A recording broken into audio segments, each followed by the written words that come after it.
Programang ito ay rated SPG. Striktong patnubay at gabay ng magulang ang kailangan. Maaaring may masiselang tema, lengguwahe, karahasan, sexual, horror o droga na hindi angkop sa mga bata.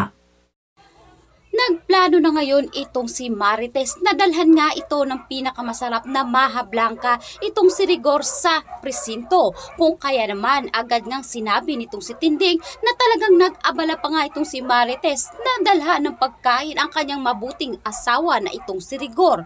Dumagdag pa nga itong si Noy at sinabi niya na hayaan nga raw na si Marites na mamulat ang kanyang mata sa ginagawang kasinungalingan ng kanyang asawa. Hindi naman ito pinansin ni Marites at mas pinili pa lang din ito na manahimik na lamang kesa magkaroon ng kaguluhan ang loob ng kanilang tahanan. Samantalang, pinuntahan na nga ni Marites sa presinto ang kanyang asawa at sa kasamaang palad ay inabutan niya nga itong Selena at Rigor na tila ba masyado pang ang sweet sa isa't isa. Kung kaya naman dito ngayon sinabi ni Marites na ano ang ginagawa nitong si Rigor at Lena. Umawat naman ngayon itong si Mando at sinabi niya na hindi nga raw tama ang ginagawa ng dalawa upang subukan ng pagtakpan ang ginawang kabulastugan ng kanyang kumpare na itong si Rigor. Sinabi nga nitong si Mando kung ano ang dala ni Marites upang hindi na nga magkaroon pa ng malaking tensyon sa presinto. Agad ngang iniabot ni Tess ang kanyang daladala na Maha Blanca. Subalit ang mga mata nitong si Tess ay tila nakatitig dito kay Lena na tila ba binabalaan niya nga ito sa kung ano man ang relasyon ng dalawa. Kung kaya naman agad ngang umalis itong si Lena at nagpaalam muna dahil meron nga rin itong importanteng pupuntahan. Agad naman itong napansin ngayon nitong si Colonel Suarez at tila ba maasar-asar nga itong si Rigor sa sinabi nito. Dumagdag pa nga raw ng pagkakataon itong si Rigor kahit masyado na nga raw itong busy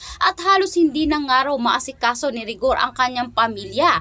Dito ngayon nagkibit balikat na lang itong si Rigor na kahit naiinis nga ito sa mga inilatag na sabi nitong si Colonel. Samantalang nakabalik na nga ng bilibid itong si Tanggol at Babos at nakatikim nga ng malakas-lakas na sampal itong si Tanggol mula dito kay Chief Espinas.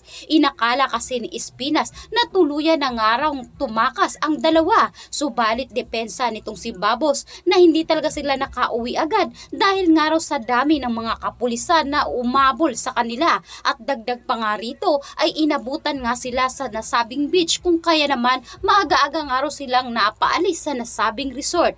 Samantalang hindi na nga nakapagtimpi pa itong si Tinding kung kaya't nagdesisyon na nga ito na bisitahin na ang kanyang apo sa bilibid dahil pinagtalunan kasi ni Rigor at nitong si Tinding ang tanggol na sinabi nga raw umano sa nasabing malaking gulo sa lugar ng Quiapo. At dito nga sinabi ni Rigor na kung may kinalaman nga raw umano si Tanggol dito ay hindi nga siya magdadalawang isip na talagang bigyan ng leksyon ang binatang itong si Tanggol.